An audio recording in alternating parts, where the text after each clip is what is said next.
الم تر الی الذی حاج ابراہیم فی ربہ ان آتاہ اللہ الملک.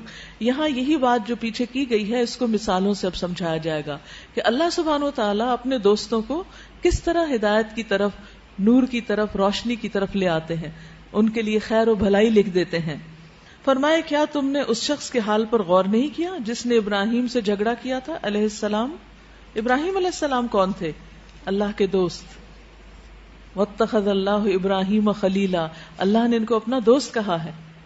اور یہ پرفیکٹلی فٹ آتی یہ مثال یہاں پر کہ اللہ تعالیٰ جن کا دوست ہوتا ہے پھر ان کو کس طرح وہ مدد دیتا ہے. اب ہوا یہ کہ ابراہیم علیہ السلام کا ایک شخص کے ساتھ کہا جاتا ہے کہ عراق کے بادشاہ نمرود کے ساتھ ایک جھگڑا ہوا. اذ قال ابراہیم ربی الذی یحیی ویمیت، اس بنا پر کہ اس شخص کو اللہ نے حکومت دے رکھی تھی. جب ابراہیم علیہ السلام نے کہا کہ میرا رب وہ ہے جس کے اختیار میں زندگی اور موت ہے، تو اس نے جواب دیا کہ زندگی اور موت تو میرے اختیار میں ہے، میں زندہ کرتا ہوں اور موت دیتا ہوں. ابراہیم علیہ السلام نے کہا اچھا، اللہ سورج کو مشرق سے نکالتا ہے، تو ذرا اسے مغرب سے نکال لا. یہ سن کر وہ منکر حق ششدر رہ گیا، اور اللہ ظالموں کو راہ راست نہیں دکھایا کرتا. یعنی کس طرح اللہ سبحانہ وتعالیٰ نے دلیل کے میدان میں ابراہیم علیہ السلام کو ایسی قوت دی کہ وقت کا بادشاہ حیران پریشان ہو گیا، لاجواب ہو گیا، کیونکہ وہ اپنے آپ کو خدا سمجھتا تھا، اپنے آپ کو الہ سمجھتا تھا. تو ابراہیم علیہ السلام نے کیا کہا کہ الہ تو وہ ہوتا ہے کہ جو سورج کو مشرق سے نکالتے، یعنی میرا الہ وہ ہے، اگر تم بھی الہ ہو تو تم مغرب سے نکال لاؤ. تو اس کے پاس کوئی جواب نہ تھا.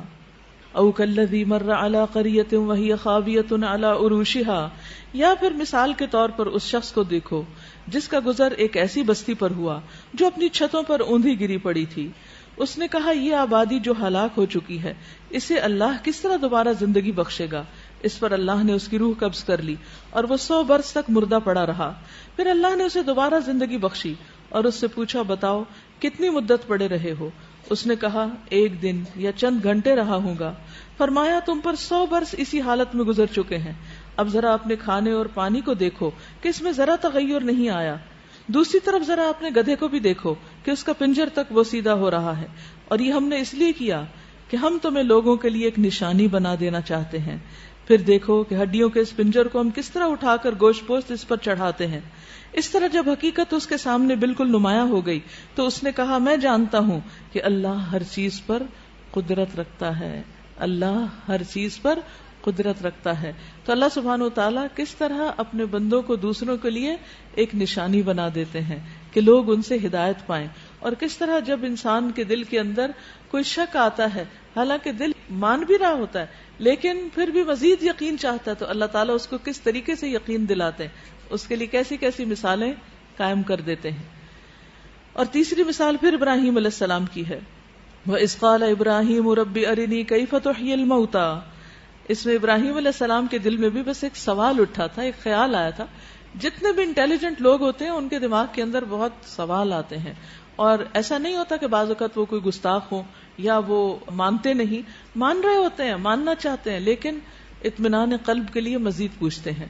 تو اسی طرح ابراہیم علیہ السلام جو کہ پوری قوم کے مقابلے میں واحد اپنے رب کے اوپر ایمان لانے والے تھے اور رب کی اطاعت کرنے والے تھے، جنہوں نے سارے معاشرے کی مخالفت مول لے کر آگ میں جانا گوارا کر لیا. اتنا زبردست ایمان تھا ان کا، اتنا پختہ یقین تھا ان کا، لیکن ان کے دل میں بھی خیال آیا، ان کے دل میں بھی سوال آیا کہ اللہ تعالیٰ مردوں کو کیسے زندہ کرے گا.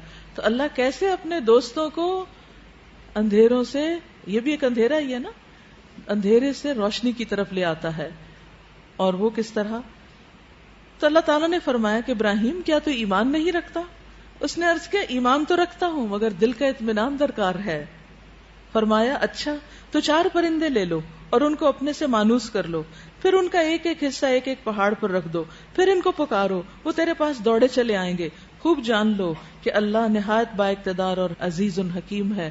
یعنی اگر تمہارے کہنے پر وہ پرندے جن کو تم نے اپنے سے مانوس کیا دوڑے چلے آ رہے ہیں مرنے کے بعد، تو کیا اللہ سبحانہ وتعالیٰ اس پر قادر نہیں کہ مرنے کے بعد ساری روحوں کو سمیٹ سکے، ان کو دوبارہ زندہ کر دے، ان کو دوبارہ جسم عطا کر دے. اصل بات یہ ہے کہ ہمیں وہ کام کرنے چاہیے کہ جس سے ہمیں اللہ تعالیٰ کی دوستی نصیب ہو. اور وہ کام پتہ ہے آپ کو کیا ہے؟ بتائیے. طاغوت کا انکار، غلط کاموں اور غلط باتوں کا انکار، غلط چیزوں کے ساتھ کمپرومائز نہیں کرنا. جو غلط ہے اسے غلط کہنا ہے. یہ نہیں کہ 2 دن غلط کہیں اور تیسرے دن خود بھی وہ کرنا شروع کر دیں اور پھر اس کے بارے میں نرم رویہ اختیار کر لیں. سخت رویے کا مطلب یہ نہیں کہ ہم لوگوں کے ساتھ بد اخلاقی برتیں، بدتمیزی برتیں. مطلب یہ کہ ساری دنیا بھی آپ کو قائل کرنا چاہے کہ یہ جو کچھ تم کر رہے ہو، یہ قرآن پڑھنا اور یہ جو اللہ کے اوپر ایمان لانے کی ایسی باتیں اور یہ اپنے عملی زندگی کو تبدیل کرنا، اس کی کوئی ضرورت نہیں ہے. تو لوگوں کی باتوں سے کنونس نہیں ہونا. طاغوت وہی تو ہوتا ہے سرکش جو انسان کو اللہ کی بندگی سے پھیرتا ہے. تو وَمَن يَكْفُرْ بِالطَّاغُوتِ وَيُؤْمِن بِاللَّهِ فَقَدِ اسْتَمْسَكَ بِالْعُرْوَةِ الْوُثْقَىٰ لَا انفصام لَهَا. تو ایمان کی مضبوطی ان لوگوں کو نصیب ہوتی ہے جو طاغوت کا انکار کرتے ہیں. ان لوگوں کو نصیب ہوتی ہے جو اللہ کے دوست ہوتے ہیں، اور اللہ کی دوستی اس کو نصیب ہوتی ہے جو اللہ کی اطاعت میں جم جاتے ہیں. ایسا ایمان لاتے ہیں کہ پہاڑ ہل جائے وہ نہ ہلے. اور ان کا عمل کیا ہوتا ہے؟ مثل الذین ينفقون اموالهم فی سبیل اللہ. وہ لوگ اللہ کے راستے میں اپنا مال خرچ کرتے ہیں. دیکھیے جو عام مال خرچ کرنا ہوتا ہے نا، مثلا صدقہ خیرات آپ کرتے ہیں، کسی بھوکے کو کھانا کھلانا، کسی کو پانی پلانا، کسی کی مدد کرنا، یہ ان سب کا اجر کیا ہے؟ ایک نیکی کا اجر 10 کے برابر. لیکن جب آپ دنیاوی فائدوں سے اوپر اٹھ کر، انسٹنٹ ریوارڈ یا شکریہ کسی کا سننے سے اوپر اٹھ کر صرف اللہ کی خاطر اپنا مال دیتے ہیں، اللہ کے دین کی خدمت کے لیے، اللہ کے دین کو طاقت دینے کے لیے، تو اس کو اللہ سبحانہ و تعالیٰ بڑا آنر دیتا ہے. اور یہ اللہ کی دوستی کی علامت ہوتی ہے. تبھی انسان اللہ کے راستے میں دے سکتا ہے. جو دین کو سچا سمجھتا ہے اور جو دین کو اپنے لیے بھی ایک جینوئن چیز سمجھتا ہے کہ میرا اس کے بغیر گزارا نہیں، اور جو دین کو سب کے لیے پھر خیر کی بات سمجھتا ہے، وہ پھر کیا چاہتا ہے کہ ایک ایک بندے تک خیر پہنچ جائے. اور اس خیر کو پہنچانے کے لیے کیریئر چاہیے ہوتا ہے، اور وہ کیریئر مال سے بنتے ہیں. یعنی علم کو بھی آگے پہنچانے کے لیے مال چاہیے. مثلا آپ یہاں ایسے ہی مفت میں پہنچ گئے، کوئی کرایہ خرچ نہیں کیا، یہ آپ جہاں بیٹھے ہیں یہ سب کچھ خود سے خود ہو رہا ہے. کوئی میرا خیال ہے اس کی کہیں اور کنیکشن جڑا ہوا ہے جہاں سے یہ ساری لائٹ آ رہی ہے. تو یہ ساری چیزیں جو ہیں یہ یعنی اللہ کے راستے میں نکلنے سے، آپ نے اپنی جاب چھوڑی، آپ نے اپنا گھر کا کام چھوڑا، کسی نے کچھ چھوڑا، سب قربانیاں کرتے ہیں نا. تو ان کو اگر آپ یہ سوچ لیں کہ یہ میری اللہ کے راستے میں، یعنی یہ اگر میں چھوڑ رہی ہوں تو یہ اللہ کی خاطر چھوڑی، اس میں کوئی دنیاوی فائدہ نہیں. 2 لوگ گھر چھوڑتے ہیں، ایک وہ چھوڑتا ہے جو دنیا کمانے کے لیے، اور ایک وہ چھوڑتا ہے جو دنیا چھوڑ کر دین حاصل کرنے کے لیے، سیکھنے کے لیے. دونوں میں کوئی فرق ہے یا نہیں؟ فرق ہے نا. تو اب آپ نے یہ جو قربانی کی کہ اپنی لگی بندی جاب کو یا اپنے لگے بندے کسی آمدنی کے ذریعے کو صرف اس لیے چاہے وقتی طور پر ہی چھوڑا تاکہ آپ دین میں زیادہ بہتر دسترس حاصل کر سکیں کہ ایمان بھی بڑھے اور عمل بھی زیادہ بہتر ہو. تو یہ بھی اللہ کے راستے میں وقت دینا ہے، یہ قربانی کرنا ہے. یا پھر ایکٹیولی اپنے مال کا کچھ حصہ نکال کر جو دوسرے لوگ اس کام میں لگے ہوئے ان پہ خرچ کرنا ہے. تو یہ سب کیا ہے؟ فی سبیل اللہ خرچ کرنا، اللہ کے راستے میں، یعنی اللہ کے دین کے راستے میں. کیونکہ جو کسی فرد کو دیا جاتا ہے، کسی ایک انسان پہ کوئی صدقہ خیرات کیا جاتا ہے، وہ ایک انسان کو فائدہ دیتا ہے. جو اللہ کے دین کے لیے دیا جاتا ہے وہ ملٹی پلائی ہوتا ہے، وہ بے شمار لوگوں کو فائدہ دیتا ہے. مثلاً اگر آپ اللہ کی خاطر ایک ریڈیو اسٹیشن ایسا لگا دیتے ہیں جس پر ہر وقت لوگوں کو اچھی اچھی باتیں بتائی جاتی ہیں، تو اس کا فائدہ کتنے لوگوں کو ہوگا؟ کسی ایک شخص کو تو نہیں ہوگا، بے شمار، جن کو آپ گن بھی نہیں سکتے. اب لیکن ایک ریڈیو اسٹیشن لگانے کے لیے لاکھوں نہیں کروڑوں چاہیے ہوتے ہیں. تو کتنے ریڈیو اسٹیشن ہیں جو دن رات دین کی بات کر رہے ہوں. لوگ اپنے ذاتی فائدے، ذاتی منافع، ذاتی بزنس کے لیے تو ریڈیو، ٹیلی ویژن بہت کچھ لگائے ہوئے ہیں، بہت کچھ چلا رہے ہیں. لیکن دین کے لیے کون کر رہا ہے؟ کتنے ہیں؟ حالانکہ سبھی مسلمان ہیں. تو اب اس میں آپ دیکھیے 2 بزنس ہیں. ایک وہ بزنس ہے جو آپ دنیا کے لیے کر رہے ہیں، اور ایک وہ بزنس ہے جو آپ اپنی آخرت کے لیے کر رہے ہیں. دنیا کے لیے جو کر رہے ہیں اس کا فائدہ دنیا میں رہ جائے گا، اور آخرت کے لیے جو کر رہے ہیں وہ ہمیشہ ہمیشہ کے لیے. اور اس کی مثال اللہ تعالیٰ نے ایسے دی جیسے ایک دانہ بویا جائے، 1 single seed، اور اس سے 7 بالیں نکلیں اور ہر بال میں 100 دانے ہوں. اس طرح اللہ جس کے عمل کو چاہتا ہے بڑھا دیتا ہے. وہ فراخ دست بھی ہے اور علیم بھی ہے. الذین ينفقون اموالهم فی سبیل اللہ، وہ لوگ جو اپنے مال اللہ کی راہ میں خرچ کرتے ہیں. ثم لا يتبعون ما انفقوا منا ولا اذى، اور پھر خرچ کر کے احسان نہیں جتاتے، نہ دکھ دیتے ہیں، یعنی کسی کو تکلیف نہیں دیتے، ان کے لیے پھر کیا ہے؟ لہم اجرہم عند ربہم، ان کا اجر ان کے رب کے پاس ہے، ولا خوف علیہم ولا هم يحزنون، ان کے لیے نہ کوئی رنج ہے نہ کوئی خوف۔ دنیا کے کسی بزنس میں آپ لگاتے ہیں، اس کے بعد آپ کو یعنی کہ جب آپ لگا رہے ہوتے ہیں تو آپ خوف کا شکار ہوتے ہیں، اور جب لگا چکتے ہیں اور اس میں سے آمدنی نہیں ہوتی تو غم کا شکار ہوتے ہیں، لیکن جب اللہ کے راستے میں آپ دیتے ہیں تو آپ بالکل بے خوف ہوتے ہیں اور بے غم ہوتے ہیں کہ بس اللہ کو دے دیا، اللہ ہی حفاظت کرے گا، وہی اس کو بڑھائے چڑھائے گا، میرا بزنس اللہ کے ساتھ ہو گیا۔ قول معروف ومغفرۃ خیر من صدقۃ یتبعها اذی، ایک میٹھا بول اور کسی ناگوار بات پر ذرا سی چشم پوشی اس خیرات سے بہتر ہے جس کے پیچھے دکھ ہو، یعنی دینا ہو تو بھلے مانسوں کی طرح دیجیے، احسان جتا کر نہیں، اور اگر نہیں دینا چاہتے تو بھی نہ دیجیے، اس کے بدلے میں لوگوں سے اچھا اخلاق برتیے، یہ زیادہ بہتر ہے۔ یعنی یہاں دو کردار باہم ایک دوسرے کے سامنے لائے گئے، ایک وہ جو دیتا ہے اور دکھ دیتا ہے، یعنی مال دیتا ہے اور دکھ دیتا ہے، اور دوسرا مال نہیں دیتا لیکن اچھی بات بولتا ہے، سکھ دیتا ہے، خوش کر دیتا ہے بات سے ہی آپ کو، تو یہ زیادہ بہتر ہے جو آپ کو خوش کر دیتا ہے بنسبت اس کے کہ جو مال دے کر اذیت دیتا ہے۔ واللہ غنی حلیم، اور اللہ بے نیاز ہے، بردباری اس کی صفت ہے۔ یا ایھا الذین آمنوا لا تبطلوا صدقاتکم بالمن والاذی، اے ایمان لانے والو اپنے صدقات کو احسان جتا کر اور دکھ دے کر اس شخص کی طرح خاک میں مت ملاؤ جو اپنا مال محض لوگوں کے دکھانے کو خرچ کرتے ہیں اور اللہ پر ایمان نہیں رکھتے نہ آخرت پر۔ اس کے خرچ کی مثال ایسے ہے جیسے ایک چٹان تھی جس پر مٹی کی تہ جمی ہوئی تھی،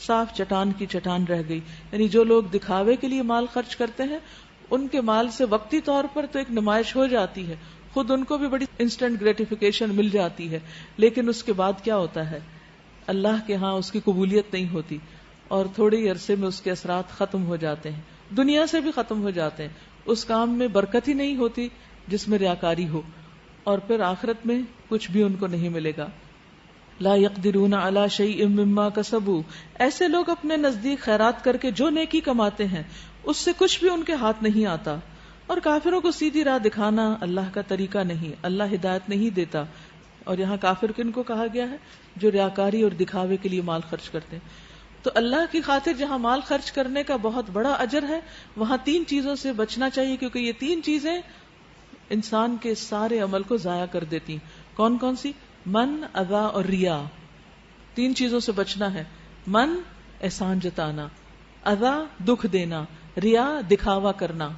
تو یہ تین ایلیمنٹس اس سے نکلیں گے تو ایک دانہ 700 دانے بنے گے، 1 روپیہ 700 روپے کے برابر بڑھ جائے گا۔ وَمَثَلُ الَّذِينَ يُنْفِقُونَ أَمْوَالَهُمُ ابْتِغَاءَ مَرْضَاتِ اللَّهِ وَتَثْبِيتًا مِّنْ أَنفُسِهِمْ كَمَثَلِ جَنَّةٍ بِرَبْوَةٍ أَصَابَهَا وَابِلٌ فَآتَتْ أُكُلَهَا ضِعْفَيْنِ فَإِن لَّمْ يُصِبْهَا وَابِلٌ فَطَلٌّ وَاللَّهُ بِمَا تَعْمَلُونَ بَصِيرٌ، بخلاف اس کے جو لوگ اپنے مال محض اللہ کی رضا جوئی کے لیے دل کے پورے ثبات اور قرار کے ساتھ خرچ کرتے ہیں، ان کے خرچ کی مثال ایسی ہے جیسے کسی بلند سطح پر ایک باغ ہو، اگر زور کی بارش ہو جائے تو دگنا پھل لائے، اور اگر زور کی بارش نہ بھی ہو تو ایک ہلکی پھوار ہی اس کے لیے کافی ہو جائے۔ تم جو کچھ کرتے ہو سب اللہ کی نظر میں ہے۔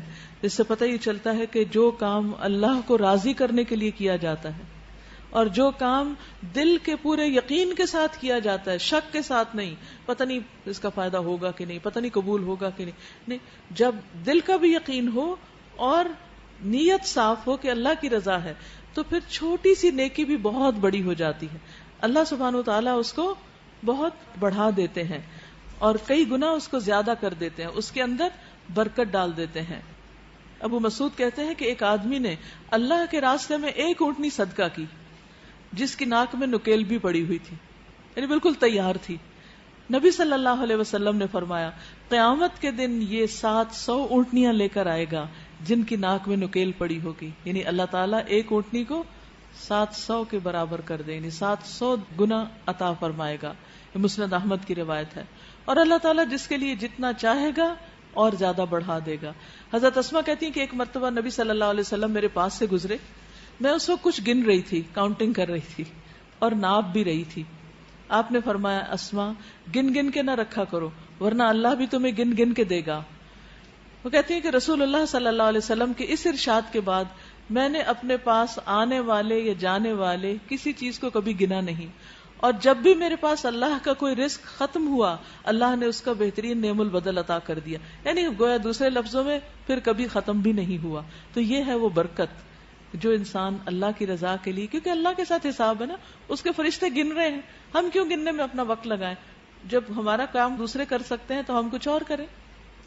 رسول اللہ صلی اللہ علیہ وسلم نے فرمایا اللہ تعالیٰ اپنے بندوں کو نفع پہنچانے کے لیے کچھ لوگوں کو بطور خاص نعمتیں عطا کر دیتا ہے.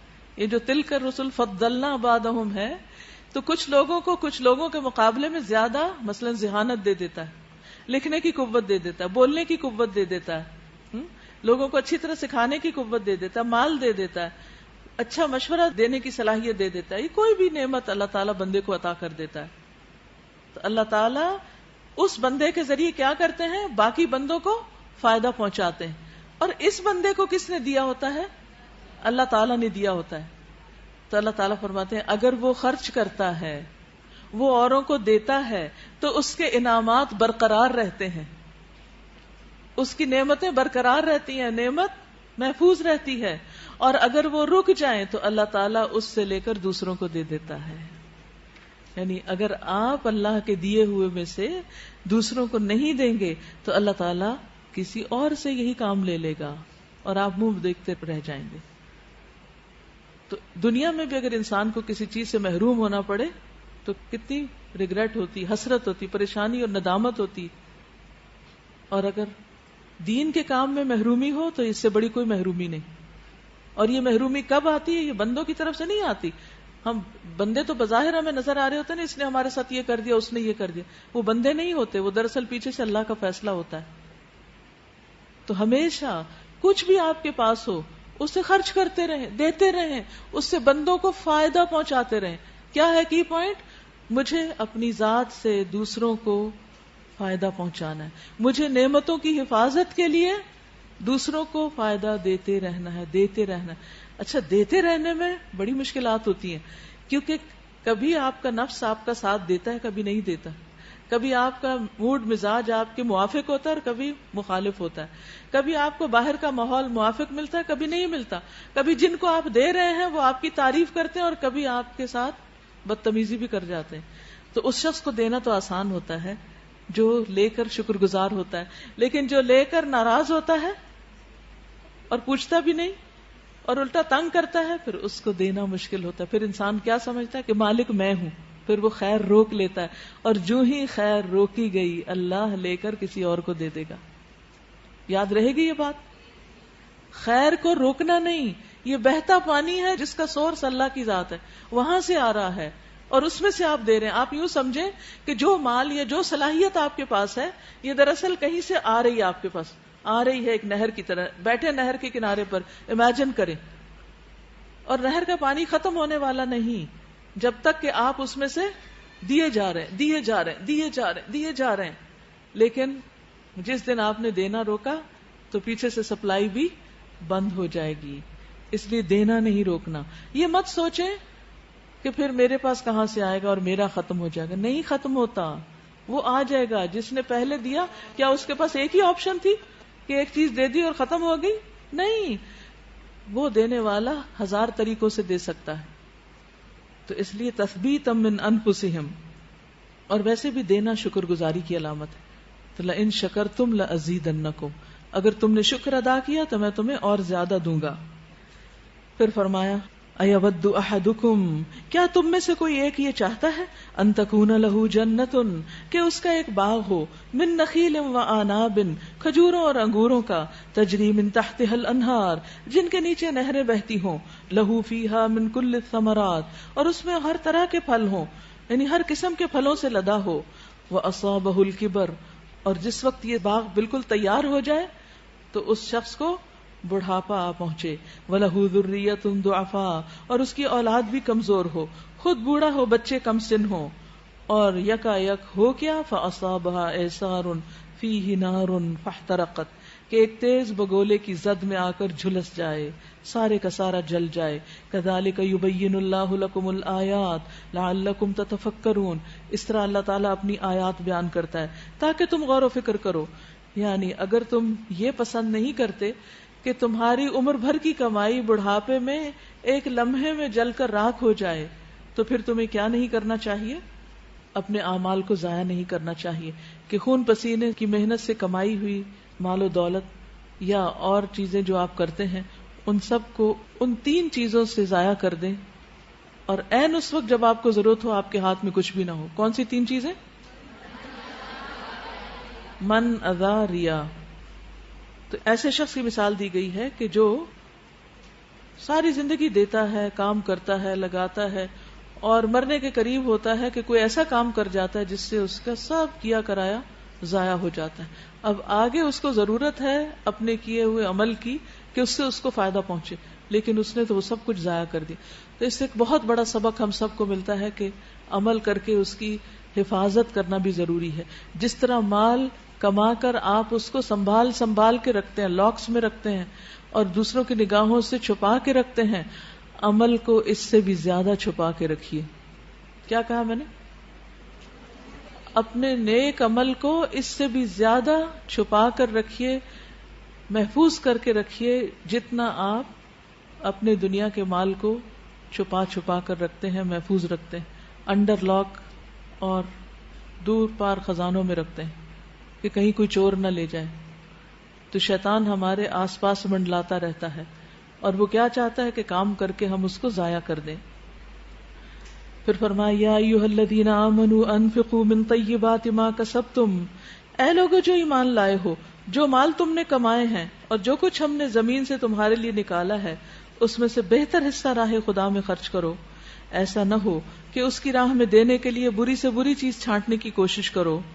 یعنی ایک اور اصول سکھا دیا گیا کہ جب تم دیتے ہو تو اللہ کو دے رہے ہوتے ہو، بندوں کو نہیں دے رہے ہوتے.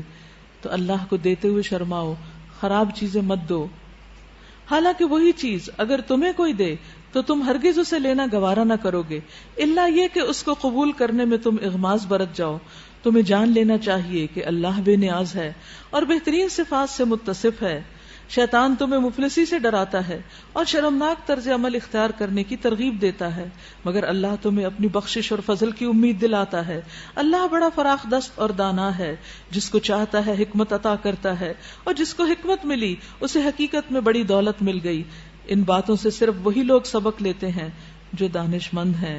حقیقت یہ ہے کہ صرف 2 لوگوں پر ہی رشک کیا جا سکتا ہے، اور ان میں سے ایک وہ کہ جسے اللہ نے حکمت اور علم عطا کیا ہو، کہ جس کے ساتھ وہ فیصلے کرتا ہے اور دوسروں کو بھی فیض پہنچاتا ہے، اور دوسرا جس کو اللہ نے مال دیا اور وہ دن رات دائیں بائیں آگے پیچھے اس کو خرچ کرتا رہتا ہے. وما انفقتم من نفقۃ او نذرتم من نذر فان اللہ یعلم، تم نے جو کچھ بھی خرچ کیا ہو اور جو نظر بھی مانی ہو اللہ کو اس کا علم ہے، اور ظالموں کا کوئی مددگار نہیں. اپنے صدقات علانیہ دو تو یہ بھی اچھا ہے، لیکن اگر چھپا کر حاجت مندوں کو دو تو یہ تمہارے حق میں زیادہ بہتر ہے. تمہاری بہت سی برائیاں اس طرز عمل سے محو ہو جاتی ہیں، اور جو کچھ تم کرتے ہو اللہ کو بہرحال اس کی خبر ہے. یعنی یہاں ایک اور بات یہ سمجھا دی گئی کہ مال کو دکھا کر دوسروں کے سامنے بھی دیا جا سکتا ہے، لیکن اگر مقصود ریاکاری نہ ہو. اور کچھ کام تو سامنے آ ہی جاتے ہیں، مثلا مال تو آپ پھر بھی چھپا کے دے سکتے ہیں، علم چھپا کے کیسے دیں گے؟ جس کو دیں گے اسے تو پتہ چلے گا. اسی طرح باقی اور چیزیں کسی کے کام آیا، آپ نے کسی کو کوئی ایسا مشورہ دیا کہ جس سے اس کی زندگی میں بہت بڑا فائدہ اس کو پہنچا، تو اب وہ شخص آگے لوگوں سے تذکرہ کرتا رہے گا کہ فلاں نے مجھے بڑی اچھی ایڈوائس دی تھی جس سے مجھے فائدہ پہنچا. تو وہ چیزیں چھپ نہیں سکتی. تو اس سے بھی اجر ملٹی پلائی ہوتا ہے، کیونکہ آپ کو دیکھ کر دوسروں کو خیال آ جاتا ہے اچھے اچھے کام کرنے کا. لیکن اس وقت ایک ہی جملہ دل میں دہراتے رہیں، والقلب متوجہ للہ، والقلب متوجہ للہ، کہ میرا دل اللہ کی طرف متوجہ ہے، میں تو اللہ کے لیے کر رہی ہوں. شیطان لاکھ وسوسے ڈالے کہ دیکھو یہ ریاکاری ہو رہی ہے، تمہارا اجر ضائع ہو جائے گا، لیکن اس کی ایک نہ سنیں اور اپنی سناتے رہیں. لیس علیک ھداھم ولکن اللہ یہدی من یشاء، لوگوں کو ہدایت بخش دینے کی ذمہ داری تم پر نہیں، ہدایت تو اللہ ہی جسے چاہتا ہے بخش دیتا ہے. اور خیرات میں جو مال تم خرچ کرتے ہو وہ تمہارے اپنے لیے ہی بھلا ہے، آخر اسی لیے تو خرچ کرتے ہو کہ اللہ کی رضا حاصل ہو، یعنی تم دیتے دوسروں کو ہو لیکن فائدہ تمہیں ہوتا ہے۔ تو جو کچھ مال تم خیرات میں خرچ کرو گے اس کا پورا پورا اجر تمہیں دیا جائے گا اور تمہاری حق تلفی ہرگز نہ ہوگی۔ خاص طور پر مدد کے مستحق وہ تنگ دست لوگ ہیں جو اللہ کے کام میں ایسے گھر گئے ہیں کہ اپنی ذاتی کسب معاش کے لیے زمین میں کوئی دوڑ دھوپ نہیں کر سکتے۔ ان کی خودداری دیکھ کر ناواقف آدمی گمان کرتا ہے کہ یہ خوشحال ہیں، تم ان کے چہروں سے ان کی اندرونی حالت پہچان سکتے ہو، مگر وہ ایسے لوگ نہیں ہیں کہ لوگوں کے پیچھے پڑ کر کچھ مانگیں۔ ان کی اعانت میں جو مال تم خرچ کرو گے وہ اللہ سے پوشیدہ نہ رہے گا۔ تو اس سے کیا پتہ چلتا ہے کہ جو لوگ فل ٹائم دین کا کام کر رہے ہوں ان پر اپنا مال خرچ کرنا یہ بہترین جگہ ہے خرچ کرنے کی۔ آپ دیکھیے کہ کچھ لوگوں کو اللہ نے کچھ مخصوص صلاحیتیں دے رکھی ہوتی ہیں، مثلا علم دے رکھا ہے، جسمانی قوت دے رکھی ہے، وقت دیا ہے، سہولت دی ہے، اور کچھ لوگ ایسے ہیں جن کو مال کمانے کے بہت مواقع دیے۔ اب اگر یہ دونوں باہم ایک دوسرے کے ساتھ تعاون کرتے ہیں، ایک وقت لگاتا ہے اور ایک مال لگاتا ہے، ایک جان لگاتا ہے اور ایک مال لگاتا ہے، ایک اپنی صلاحیتوں کو خرچ کر رہا ہے اور دوسرا مال لگاتا ہے، تو یہ ایک بیسٹ کمبینیشن ہوتا ہے جس سے دین کا کام آگے بہت تیزی کے ساتھ ترقی کرتا ہے۔ لیکن اگر مال والے مال صرف اپنی ذات تک رکھیں اور دین کا کام کرنے والے غریب فقیر مسکینوں کی طرح مارے مارے پھریں اور بالآخر حالات سے تنگ ہو کر کام چھوڑ دیں، تو پھر آپ دیکھیے کہ دین کا کام آگے کیسے بڑھے گا۔ پھر فرمایا الذین ينفقون اموالهم باللیل والنہار سرا وعلانیہ فلہم اجرہم عند ربہم ولا خوف علیہم ولا ہم یحزنون۔ جو لوگ اپنے مال شب و روز کھلے اور چھپے خرچ کرتے ہیں ان کا اجر ان کے رب کے پاس ہے اور ان کے لیے کسی خوف اور رنج کا مقام نہیں۔ کھلے چھپے، رات اور دن، نہ ٹائم کی پرواہ اور نہ ہی موڈ کی، یعنی جب موقع ملا کام کر لیا، جب موقع ملا خرچ کر لیا۔ تو اصل پھر وہی بات یاد رکھیے، فاستبقوا الخیرات، نیکیوں میں دوڑ لگاتے رہیں۔ ایسے لوگوں کا اجر پھر دہرایا گیا، لا خوف علیہم ولا ہم یحزنون، خوف اور غم سے ان کو نجات ہو جائے گا۔ اس وقت جب لوگ ہول میں ہوں وہ امن میں ہوں گے، اس وقت جب لوگ پریشانی میں ہوں ان کو کسی قسم کی کوئی پریشانی نہیں ہوگی، کیونکہ انہوں نے اپنے لیے بہت کچھ جمع کر رکھا ہے۔ جیسے دنیا میں جن لوگوں کے پاس بہت کچھ ہو جاتا ہے تو وہ فائنینشیل فریڈم حاصل کر لیتے ہیں، یعنی انہیں فکر نہیں ہوتی، ان کا اگر کوئی ایک بزنس چلا جائے تو انہیں ہوتا ہے ایک دوسرا بھی ہے، اگر ایک گھر کو کچھ ہو جائے بیچنا پڑے تو کہتے ہیں ایک اور گھر بھی ہے۔ تو ایسے لوگ جو فائنینشیل فریڈم دنیا میں رکھتے ہیں وہ امن میں ہوتے ہیں، ان کو ایک سیکیورٹی خاص طور پر حاصل ہوتی۔ لیکن جو لوگ اللہ کی راہ میں خرچ کرتے ہیں ان کو آخرت کے دن فائنینشیل فریڈم کے ساتھ ساتھ سیکیورٹی حاصل ہوگی اور انہیں کسی قسم کا کوئی خوف اور غم نہ ہوگا۔ اب یہاں تک تو اللہ تعالیٰ نے بتایا کہ کیا کرنا چاہیے، اب اس سے آگے بتایا جا رہا ہے کہ مال کے ساتھ کیا نہیں کرنا چاہیے۔ الذین یأکلون الربا لا یقومون الا کما یقوم الذی یتخبطہ الشیطان من المس، مگر جو لوگ سود کھاتے ہیں ان کا حال اس شخص کا سا ہوتا ہے جسے شیطان نے چھو کر باولا کر دیا ہو، یعنی کسی کو قرض دے کر اس پر زیادہ مال حاصل کرنا، یعنی مال پر مال بڑھانا ربا ہوتا ہے۔ ربا کا مطلب تو بڑھنا۔ صدقے میں انسان اپنا مال کم کر کے اپنے سے اپنی ضروریات سے نکال کر دیتا ہے، یہ اللہ تعالیٰ کو پسند ہے اور اللہ تعالیٰ اس کا اجر کئی گنا بڑھا دیتا ہے۔ لیکن کچھ ایسے لوگ ہیں کہ جو کسی کی ضرورت پر صدقہ نہیں دیتے، قرضہ دیتے ہیں، اور قرضہ بھی ظالمانہ ٹرمز اینڈ کنڈیشنز پر کہ 100 دیں گے تو واپس 110 لیں گے، اگر یہ مانتے ہو تو پھر تمہیں دیتے ہیں۔ اللہ تعالیٰ اس چیز کو ٹوٹلی ڈسکارڈ کرتے ہیں اور ناپسند کرتے ہیں۔ فرمایا کہ ایسا شخص جو دوسرے کی ضرورت کے وقت اس کا خون چوسے اور اسے دینے کی بجائے اس سے مزید ہتھیائے، وہ ایسا ہے جیسے وہ شخص جسے شیطان نے چھو کے باولا کر دی، جسے جن نے پوزیس کر لیا ہو۔ اور اس حالت میں ان کے مبتلا ہونے کی وجہ یہ ہے کہ وہ کہتے ہیں تجارت بھی تو آخر سود ہی جیسی چیز ہے، حالانکہ اللہ تعالیٰ نے تجارت کو حلال کیا اور سود کو حرام کیا، یعنی دونوں میں بہت بڑا فرق ہے۔ تجارت میں انسان اپنا وقت بھی لگاتا ہے، مال بھی لگاتا ہے، اور اس میں رسک ہوتا ہے، خطرہ ہوتا ہے کہ وہ مال ڈوب بھی سکتا ہے یا اس سے مرضی کے مطابق نفع حاصل نہیں ہوتا، جبکہ سود میں یقینی منافع حاصل ہوتا ہے اور دینے والا بہت مزے کر رہا ہوتا ہے کہ میں دے کر نقصان نہیں اٹھا رہا بلکہ مجھے یقینی طور پر فائدہ ہوگا. تو ان دونوں میں زمین آسمان کا فرق ہے. ایک میں دیا جاتا ہے اور دوسرے میں صرف لیا جاتا ہے.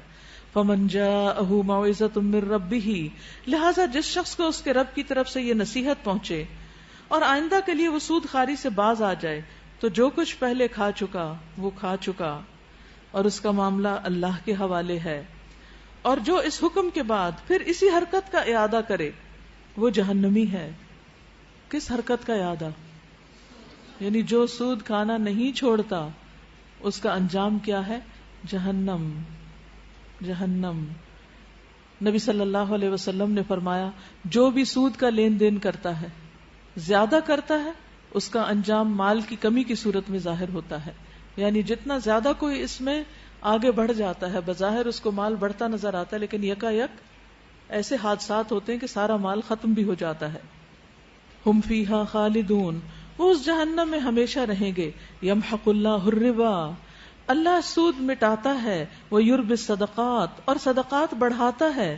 یعنی اللہ سبحانہ وتعالیٰ صدقات سے محبت رکھتا ہے اور صدقہ دینے والے کا مال بڑھاتا ہے، جبکہ سود سے بظاہر مال بڑھتا نظر آتا ہے لیکن اللہ تعالیٰ مسلمان سوسائٹی سے اس کو ختم کر دینا چاہتا ہے، کیونکہ اس سے سنگ دلی کے جذبات پیدا ہوتے ہیں، باہمی تعلقات خراب ہوتے ہیں اور پھر اس کے نتیجے میں بہت سی خرابیاں سامنے آتی ہیں. واللہ لا يحب كل کفار اثیم، اور اللہ کسی ناشکر بدعمل انسان کو پسند نہیں کرتا.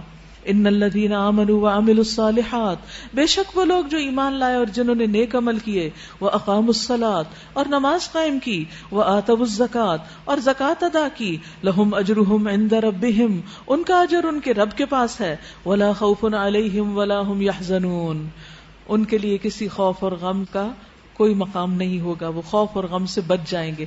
اب اس پارے سے آپ نے ان آیتوں کو خاص طور پر ہائی لائٹ کرنا ہے جن میں ایسے اعمال بتائے گئے ہیں جو انسان کو خوف اور غم سے نجات دیتے ہیں. یا ایھا الذین آمنوا اتقوا اللہ، اے لوگو جو ایمان لائے ہو اللہ سے ڈرو. وذروا ما بقی من الربا، اور سود میں سے جو کچھ باقی ہے اس کو چھوڑ دو.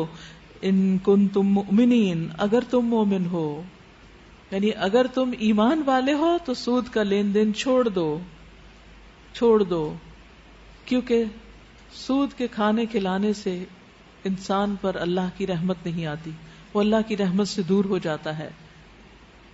رسول اللہ صلی اللہ علیہ وسلم نے سود کھانے والے، کھلانے والے، اس کو لکھنے والے، اس پر گواہ بننے والے سب پر لعنت کی ہے اور فرمایا یہ سب گناہ میں برابر ہیں. یعنی کوئی ایسا کام جس میں سود کی لکھت پڑھت بھی ہو تو وہ بھی انسان کو اللہ کی رحمت سے دور کرتا ہے. رسول اللہ صلی اللہ علیہ وسلم نے فرمایا جب کسی بستی کے مکینوں میں زنا اور سود ظاہر ہو جاتا ہے تو وہ اپنے لیے اللہ کے عذاب کو حلال کر لیتے ہیں. اسی طرح سود کی ایک اور قسم یہ بھی ہے کہ جس نے اپنے کسی بھائی کی سفارش کی، مثلا آپ ایک انفلوئنشل انسان ہیں اور کوئی آپ کا رشتہ دار یا کوئی دوست یا کوئی بھی جان پہچان والا آپ کے پاس آتا ہے اور آپ سے کہتا ہے کہ آپ اپنے اس انفلوئنس کی وجہ سے میرا یہ کام کروا دیں، اور آپ وہ کام کروا دیتے ہیں اور اس کام کے ہونے پر وہ شخص آپ کے پاس تحفہ لے کے پہنچ جاتا ہے، تو آپ نے فرمایا اور اس نے کوئی ہدیہ دیا جو اس نے قبول کر لیا تو اس نے سود کا بہت بڑا دروازہ عبور کیا. یعنی ایسا ہدیہ بھی درست نہیں جو کسی کی سفارش کرنے کے بعد قبول کیا جائے. تو ہر قسم کا سود چھوڑ دینا چاہیے. فَإِن لَّمْ تَفْعَلُوا، پھر اگر تم ایسا نہیں کرو گے، فَأْذَنُوا بِحَرْبٍ مِّنَ اللَّهِ وَرَسُولِهِ، تو آگاہ ہو جاؤ کہ اللہ اور اس کے رسول کی طرف سے تمہارے خلاف اعلان جنگ ہے. اللہ اور اس کے رسول کی طرف سے اعلان جنگ ہے کہ آ جاؤ پھر اللہ رسول کے مقابلے پر. کس کے اندر جان ہے اور ہمت ہے کہ وہ اللہ تعالیٰ کا مقابلہ کرے؟ ہے کوئی ایسا؟ کوئی بھی نہیں، کر ہی نہیں سکتا. وَإِن تُبْتُمْ، اور اگر تم توبہ کر لو، فَلَكُمْ رُؤُوسُ أَمْوَالِكُمْ، تو اپنا اصل سرمایہ لینے کے تم حقدار ہو. لا تظلمون ولا تظلمون، نہ تم ظلم کرو نہ تم پر ظلم کیا جائے. وَإِن كَانَ ذُو عُسْرَةٍ فَنَظِرَةٌ إِلَى مَيْسَرَةٍ، تمہارا قرض دار تنگ دست ہو تو ہاتھ کھلنے تک اسے مہلت دو، اور جو صدقہ کر دو تو تمہارے حق میں زیادہ بہتر ہے اگر تم سمجھو. وَاتَّقُوا يَوْمًا، اور اس دن سے ڈرو، یعنی آخرت کی فکر کرو. ترجعون فیہ الی اللہ، جس دن تم اللہ کی طرف لوٹائے جاؤ گے. ثم توفى كل نفس ما كسبت وهم لا يظلمون، وہاں ہر شخص کو اس کی کمائی ہوئی نیکی یا بدی کا پورا پورا بدلہ مل جائے گا اور کسی پر ظلم ہرگز نہ ہوگا۔ تو آخر میں یہ بات بتا دی گئی کہ اگر تم آخرت کی فکر کرو گے تو پھر ہی تم مالی معاملات میں غلط طریقوں کو چھوڑ سکتے ہو، کیونکہ جس شخص کے سامنے صرف دنیا ہوتی ہے، جو دنیا کی محبت میں مبتلا ہے، وہ دنیا کے فائدے سے دستبردار نہیں ہو سکتا، اور جس شخص کے سامنے آخرت کا فائدہ ہے وہ پھر دنیا میں کوئی ایسا کام کر نہیں سکتا کہ جس سے اس کی آخرت رزق پر ہو۔ اب عقل مند کون ہے؟ کیا وہ جو دنیا کمانے والا ہے، جو صرف چند دن کا فائدہ سامنے رکھے ہوئے، یا وہ جو ہمیشہ ہمیشہ کا فائدہ سامنے رکھتا ہے؟ ہمیشہ کہنے کو تو ہم یہ کہہ دیتے ہیں، لیکن ہم اس کو مانتے تو نہیں۔ تو آخرت پر ایمان لانے کا مطلب کیا ہے؟ جس پر ایمان لا کر ہی کوئی مومن ہو سکتا ہے، کہ انسان آخرت کو ایک حقیقت سمجھے اور جو چیز وہاں فائدہ دے اس کو اپنے لیے فائدے کی چیز سمجھے، اور جو چیز وہاں نقصان دینے والی ہے اس کو زہر سمجھ کر چھوڑ دے کہ یہ قاتل ہے۔